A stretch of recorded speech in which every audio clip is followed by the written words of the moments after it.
弟兄姊妹早晨，唔知大家有冇睇得出呢？我今日個講題係出自邊度嘅呢？其實我都唔記得咗，因為咧呢句係一句喺我腦海裡面嘅廣告對白啦。但係我就淨係記得呢一句，我連嗰個廣告賣啲咩同埋係幾時播嘅廣告我都唔記得。不過呢就好切合我今日要同大家分享嘅嘢嘅，咁所以我就借咗嚟用啦。咁喺我嘗試揾翻到底呢個廣告係咩廣告嘅過程呢，我就揾唔到。但係呢，反而我揾咗另一條廣告片喎。咁而家想俾大家睇一睇先。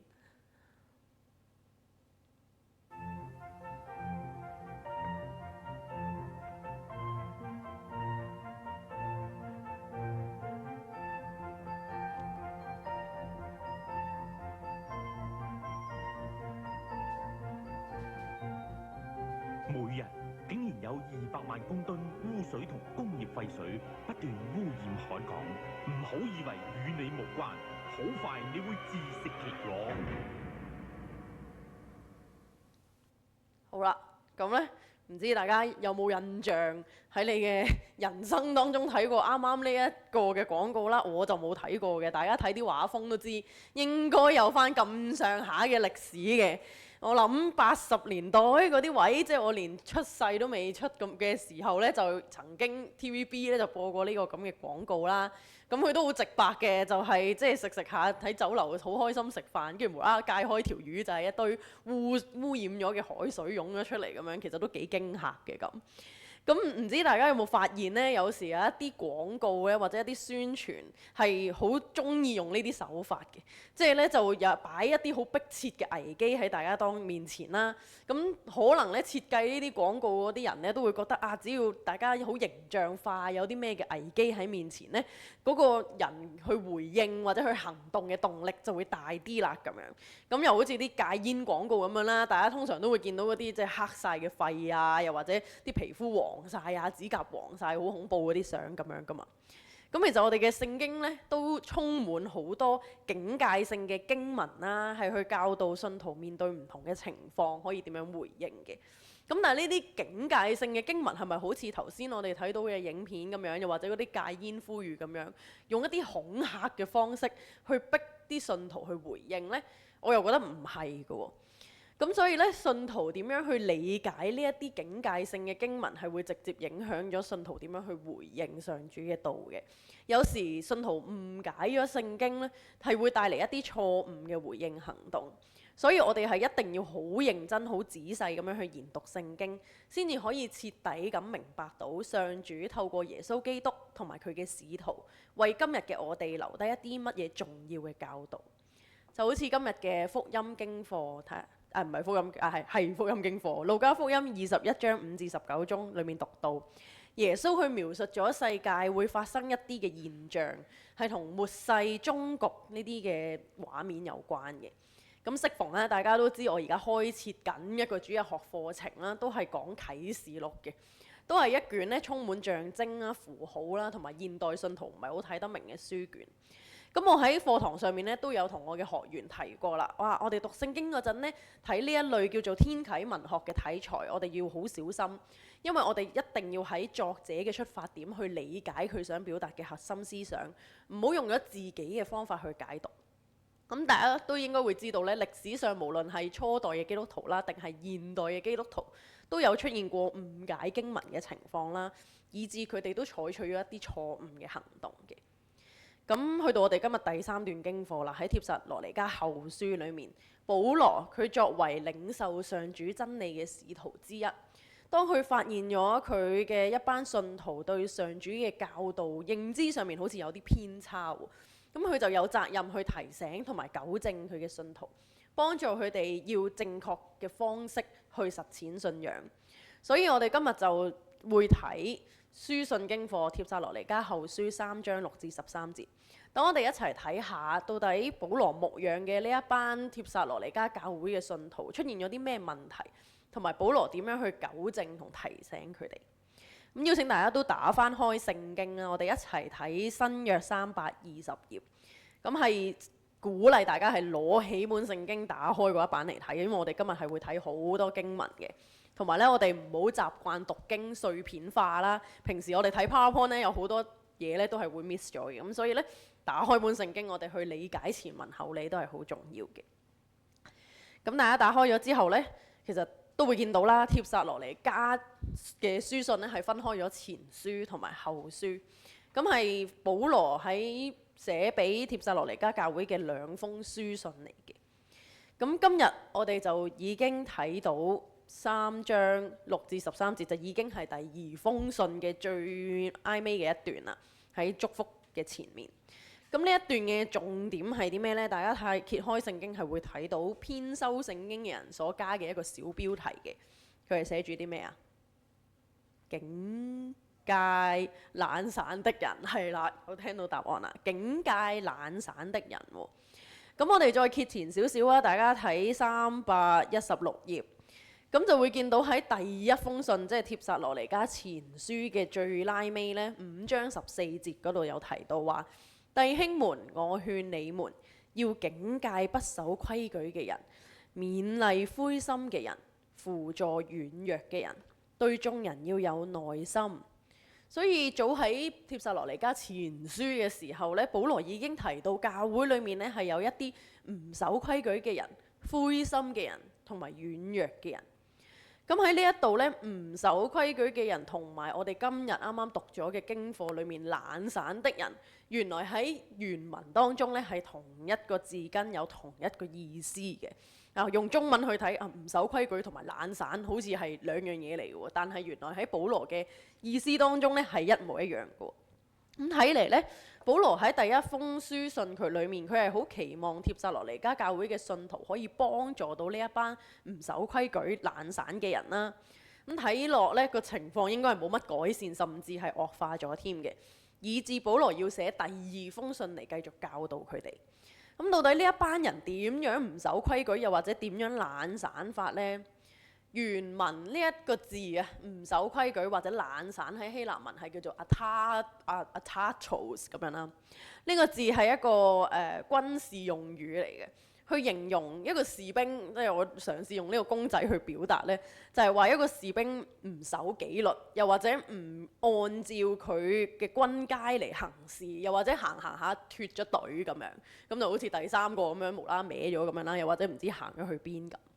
咁喺當時咧，同一個年代有啲蒲草紙嘅文獻都發現有同一個字喎。咁嗰粒字咧就攞嚟去形容一啲逃學啦、礦工嘅人啦咁樣。咁所以啦，去到帖撒羅尼迦後書咧，都會去翻譯成為懶散嘅。咁綜合上述咁多嘅意思咧，簡單啲嚟講咧，嗰啲人嘅問題就係逃避自己嘅責任，同埋該做嘅事唔去做。咁點解喺帖撒羅尼迦嘅教會信徒會有呢一啲嘅情況出現呢？頭先我哋都有提到啦，即係耶穌喺福音經課裏面去描述一啲終局嘅情況。咁所以呢一啲信徒去聽到有關耶穌嘅教導，佢哋就覺得嗰個終局好快會嚟，甚至有啲人係覺得已經嚟咗嘅喺個當時，所以佢哋就索性放撇啦。又或者用近年香港好流行講嘅一個字啦，叫做躺平，去形容呢一班信徒會更加貼切嘅。因為佢哋就覺得，耶穌反正都好快翻嚟啦，或者已經翻咗嚟添啦，咁世界就會終結㗎啦。反正到時候所有人都會進入去頭先我哋所讀以賽亞書65章17節至25節所講嗰個新天新地，從前嘅事就不再被紀念㗎啦。人係帶唔走地上嘅嘢嘅。咁我哋而家就唔使努力啦，慳翻啖氣，享受生活好過啦咁樣。咁大家唔好以為呢個諗法得嗰個時代嘅人先至有喎。原來好多年前呢，有一位美國嘅牧師啦，佢就叫做 Harold Camping，佢就宣稱啦，經過佢精密嘅計算之後呢，佢就計好咗耶穌係會喺2011年5月11號翻嚟嘅，同埋佢就發起咗一個計劃啦，成個計劃係花費咗1億美金，咁佢就鋪天蓋地咁樣去宣傳呢件事啦。咁當時就有唔少信徒係好受佢呢一套，同埋好信啦，亦都係好努力去迎接呢一日，同埋去支持呢個計劃嘅。佢哋當中有人辭咗份工啦，賣咗層樓啦，甚至係變賣晒佢所有嘅財富咧，以奉獻落去呢一個計劃度咁樣。咁結果係點？大家都應該估到㗎啦。咁當然啦，阿 Camping 牧師嘅預言就冇應驗到啦。但係就令到呢一班信徒佢哋失業啦，成為咗貧困嘅家庭啦。最可悲嘅係佢哋對未來完全失去咗盼望，亦都因為咁咧而引嚟好大批本身信或者唔信嘅人咧去揶揄同埋諷刺基督教唔值得一信咁樣。咁後尾呢個 Camping 牧師都有悔改嘅，咁佢就喺某一次嘅訪問中咧就都承認自己呢一個企圖預測世界末日嘅行為係有罪嘅咁樣。咁而家我哋聽到呢個事例啦，都係得啖笑咁樣嘅啫，即係都會覺得嗰啲人啊好蠢喎，點解佢哋會咁樣都信啊？仲要為咗呢個迎接世界末日變賣晒自己啲家產咁樣。咁今日經過咗好多人嘅預測失敗之後，我哋都明白上帝幾時再翻嚟嘅日子係冇辦法預測嘅。就好似馬可福音13章32節去記述耶穌佢親口講嘅，佢話那日子那時辰係冇人知道，連天上嘅天使都唔知道，子都唔知道，唯有父知道。咁今日嘅我哋呢，大概都唔會好似啱啱所講嗰啲美國嘅信徒，又或者帖撒羅尼迦教會嘅信徒咁樣啦。我哋都唔會誤解咗，世界末日都就嚟㗎啦，咁我哋躺平下先啦咁樣。但係呢，我哋都仍然係會懶散啦，會拖延啦，亦都唔會做我哋應該做嘅事喎。原因又係啲乜嘢呢？我哋再睇多一次帖撒羅尼迦後書，保羅喺第7節佢係咁樣講嘅，佢話凡有弟兄懶散，不遵守我們所傳授的教導，要遠離他。原來咧懶散嘅人唔遵守耶穌同埋使徒透過聖經所傳授嘅教導，先至係最大嘅問題。聖經已經好多地方話咗俾我哋聽，信徒應該要做啲乜嘢，我哋就成日都有意或者無意唔去遵守。我哋會唔會淨係想做自己想做嘅嘢，唔做上帝想我哋做嘅嘢呢？又或者抱住一種拖得就拖嘅心態咁樣呢？咁我自己作為一個極度嚴重嘅拖延症嘅患者呢，我係好明白呢一個感受嘅。有時都唔係話我特登想違背上帝嘅心意，但係就係有軟弱咯。又或者人生實在太多嘢要兼顧啦，太攰啦，我都顧唔到咁多。咁聖經就教導我哋要愛人如己啦，但係都係等我顧掂自己先啦。其實我都想關心某某弟兄姊妹喎，但係我好忙啊，遲啲再揾佢啦。聖經有教導我哋將上帝賜嘅財產要奉獻1/10，但係燈油火蠟衣食住行全部都係錢，唔留翻幾個錢傍下身好冇安全感啫。等我有餘錢先再奉獻少少啦咁。當然上帝係有憐憫嘅神嚟嘅，佢希望我哋係甘心樂意咁為佢工作。如果我哋因為各種原因而暫時未做到一啲佢嘅教導，佢都會俾空間同埋時間，等我哋可以發自真心咁回應佢嘅恩典。但係我哋要時常去省察內心呢啲嘅但係，到底呢啲但係會唔會成為咗我哋嘅藉口，令到我哋逃避應該要做嘅嘢，久而久之就變咗一個懶散嘅人呢？耶穌話俾我哋聽，佢返嚟之前世界會發生啲咩事？佢唔係想我哋知道所謂嘅末世嘅時間表係點樣，亦都唔係想用啲好恐怖嘅災禍去催逼我哋快啲行動啦。佢係想話俾我哋聽，世界上嘅混亂係常態嚟㗎。我哋作為信徒係一定要謹慎、警醒、努力堅守信仰同埋及時行動，喺呢個世界上見證上主。更加重要嘅係耶穌應許聖靈嘅同在。我哋唔係靠自己嘅力量面對挑戰，亦係有聖靈嘅幫助。所以當我哋內心再次響起呢啲但係嘅聲音，我哋只需要去祈求聖靈嘅幫助，憑信心跟隨聖經嘅教導嚟實踐上主嘅心意就 OK 啦。我哋唔好俾自己藉口啦，唔好再拖延上帝透過各種方式叫我哋做嘅嘢。我哋頭腦上知道要做嘅，又或者心入面有聖靈感動你做嘅，就要即刻行動啦。咁保羅喺帖撒羅尼迦後書2章呢，其實都已經糾正咗呢一班帖撒羅尼迦信徒對末世嘅誤解㗎啦。所以嚟到第3章呢，就叫佢哋唔可以依賴其他人，要自己做工。因為呢一個唔單止係佢哋個人嘅問題，而係會影響成個群體。保羅喺第10節度特別吩咐話，如果有人唔肯做工，就唔可以食飯。咁呢一個講法呢，其實同我哋香港人所講嘅揾食係一樣嘅。無論喺邊一個時代，人都係要靠勞動嚟養活自己、養活屋企人。咁保羅指出，帖撒羅尼迦教會裏面有人明明係有能力嘅，但係就唔願意去勞動，仍然呢會因為教會裏面有人肯接濟佢哋而有飯食。咁保羅就覺得呢，咁樣縱容佢哋係唔好嘅。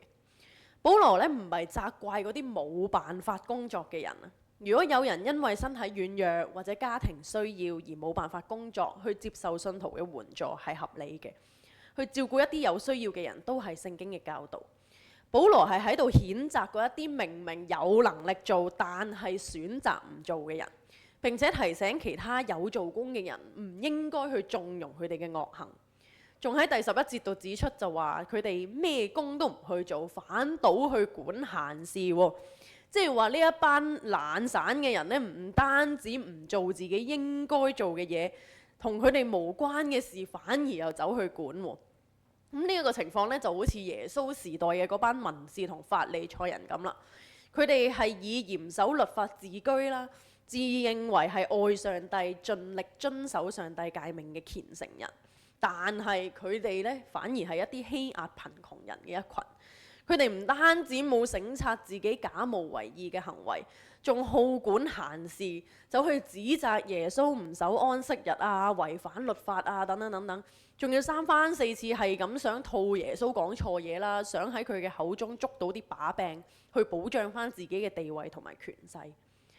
呢一啲人自己都冇做好本分，仲有時間走去管人哋嘅事，甚至去做一啲檢察官咁樣去對其他信徒嘅行為舉止評頭品足。咁樣嘅行為係嚴重影響咗成個信仰群體。保羅係嚴厲抨擊呢啲嘅行為。佢喺第7至到9節用自己作為一個榜樣，佢勉勵大家要安分守己、自給自足。佢話自己作為使徒喺屬靈嘅事上面勞碌，其實係有權柄喺經濟上面完全依賴信徒嘅奉獻去生活嘅，就好似今日我哋啦，教會同工其實都係靠弟兄姊妹嘅奉獻嚟生活咁樣。咁但係保羅冇咁樣做喎，雖然佢都有接受教會嘅一啲供給，但係佢努力傳道之餘，都會去搭帳棚、去織帳棚嚟賺錢嘅。根據《使徒行傳》所講。變相即係話咧，佢一個人要打2份工咁樣。咁其實打2份工喺我哋個世代都唔算罕有啊。我有唔少嘅朋友，佢父母為咗養家，日頭返一份工，夜晚返一份工咁。咁年輕一代呢，最近年啦，都好流行成為一個 slasher 嘅喎。咁我哋中文就叫做斜槓族啦。斜槓即係電腦嗰條斜槓嘅，即係大家打鍵盤嗰陣會有一條斜槓咁樣噶嘛。咁意思係咩呢？即係 slash 咧，通常都係用嚟一啲唔同嘅同一時間有唔同可能性嘅時候，我哋就會用嗰一條斜槓去形容啦。咁即係話呢，一個人去身兼幾職嘅嗰個呢，年輕人去身兼幾職嘅出發點，多數都係為咗有彈性嘅工作時間啦，可以追求做自己中意做嘅嘢，唔使俾份全職嘅工綁住晒啦。又或者想賺多啲錢呢，可以早日退休環遊世界咁樣嘅。咁現代人打幾份工，多數就係為咗自己或者屋企人啦。但係保羅咁辛勤，佢唔係淨係為咗個人嘅享受或者照顧屋企喎。佢喺第8節度都有講到，佢話係免得使你們中間有人受累。即係保羅咁辛勤工作嘅原因係呢，佢唔想因為信徒要供應佢嘅需要而有額外嘅負擔，真係好偉大。即係我呢，就唔會咁啦。咁保羅呢，佢就為咗成個信徒群體嘅福祉為前提，去立自己做榜樣，勸誡啲信徒唔好再佔其他人嘅便宜啦，亦都唔好再管啲同自己冇關嘅閒事。我哋應該要安分守己，盡自己嘅本分，好好咁樣為成個群體以至上帝嘅國去付出。只要每一個信徒安分做工，自食其力，各人可以照顧到自己嘅同時，喺群體都可以發揮恩賜，互相效力。教會就做到保羅喺第3章第1節裏面所講，佢期盼能夠發生嘅事，就係主嘅道可以快快傳開，得着榮耀。所以結合上述2個保羅叫啲信徒立即行動啦嘅提醒，就係信徒除咗要立即做上帝所吩咐嘅事，亦都要立即停止去管啲唔關自己嘅事，並且要為咗群體嘅利益着想而選擇應該要關心同埋應該要做嘅嘢。咁對我嚟講咧，呢一樣嘢真係好大嘅學問嘅嚟㗎。因為我作為一位教牧同工啦，我總係有一種好想關心晒教會裏面大大小小所有事嘅傾向嘅。咁但係喺過去1年幾嘅時間入面呢，我就發現咗人係確實冇咁多嘅精力同埋時間去關心晒所有嘅嘢嘅。所以呢，我一定要好謹慎咁排列我生命裏面事情嘅重要性啦。同埋如果有一啲係我唔應該理嘅嘢呢，我就要學習後退一步啦。我深信每個人喺教會裏面都有獨特嘅位置，萬事係互相效力嘅。我仍然喺度學習緊點樣同同工同弟兄姊妹去彼此配搭，互相服侍，亦都鼓勵大家可以一齊發掘多啲自己可以做到啲乜嘢，亦都有啲咩地方係要後退一步嘅。咁喺保羅指出咗帖撒羅尼迦信徒嘅呢2大問題同埋應該要糾正嘅地方之後呢，第3點亦都係對前面2點嚟講係好重要嘅一點，就係持之以恆嘅重要性啦。佢勉勵信徒要持續地行善，不要因灰心而停止，就係佢嗰句行善不可喪志嘅意思。信徒去省察到自己因為懶散又或者多管閒事而要採取行動改變之後，可唔可以堅持落去先至係最大嘅挑戰。保羅勉勵信徒行善不可喪志，意思就係話佢一切嘅善行善言係當佢係按上帝嘅心意看為好嘅時候，就要即時盡力咁樣去做，全心忍耐，亦都唔好因為灰心而停止做上帝喜悅嘅事。的確要時時刻刻保持警醒，好積極咁樣做上帝中意嘅事係好唔容易嘅。我哋好容易會忘記啦、忽略啦，又或者因為行善得唔到預期嘅結果而灰心。咁保羅喺之後嘅14至15節呢，都提到信徒係要勸勉呢一啲懶散嘅人如同弟兄。我哋喺信仰嘅路上總係會有唔小心懶散或者跌倒嘅時候，但係唔緊要嘅。信徒之間係能夠互相提點，彼此輔助，大家喺信仰嘅路走落去。咁以下呢個例子呢，我已經得到當事人嘅同意而引用嘅。咁我就有一位比較善忘嘅同工啦，就唔開名啦。咁佢呢就經常會忘記工作上面嘅安排嘅。咁久而久之我就習慣咗啦，每件事發生之前呢，我都會提一提。咁其實都提到我自己都覺得有啲厭㗎啦。咁其實呢，我係好想喺個根源度解決問題嘅，所以我就好積極咁鼓勵佢，不如你試下 mark schedule 啦，將啲嘢寫低喺個日程度，咁咪唔會唔記得咯。咁但係好可惜呢，即係革命係尚未成功嘅，因為呢，至今呢一位同工呢都係未實踐呢件事嘅。咁但係基於呢個行善不可喪志嘅精神，我仍然係會繼續發揮我嘅小秘書嘅作用，不厭其煩咁樣去提醒佢，同埋咧繼續爭取佢會開始 mark schedule 呢件事。咁大家都可以幫手提點下，雖然我冇開名。咁與此同時咧，佢都喺各方面幫咗我好多嘅。咁例如咧，因為我拖延症好嚴重啊嘛，咁所以我太嚴重嘅時候做唔切啲嘢咧，佢都會出手相助去幫我完成一啲任務咁樣嘅。咁所以咧，呢樣嘢都展示咗信徒同埋同工之間嗰份萬事互相效力就係咁美好啦。咁所以總結一下啦，保羅作為關心帖撒羅尼迦教會嘅一位屬靈前輩，佢好語重心長咁樣用咗2封信嚟教導同埋指引佢哋行喺真道上面。今日我哋所讀嘅呢一段經文呢，就係特別針對佢哋2個嘅情況。第一個問題就係佢哋錯誤咁樣理解咗聖經嘅信息，以致佢哋冇遵守到上帝嘅教導。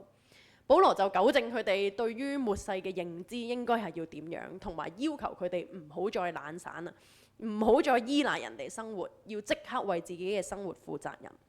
問題2就係佢哋唔單止唔做工，仲要走去多管閒事，影響成個群體。保羅就用自己作為榜樣去勸勉佢哋唔好再多管閒事啦，要為到群體嘅利益而安守本分。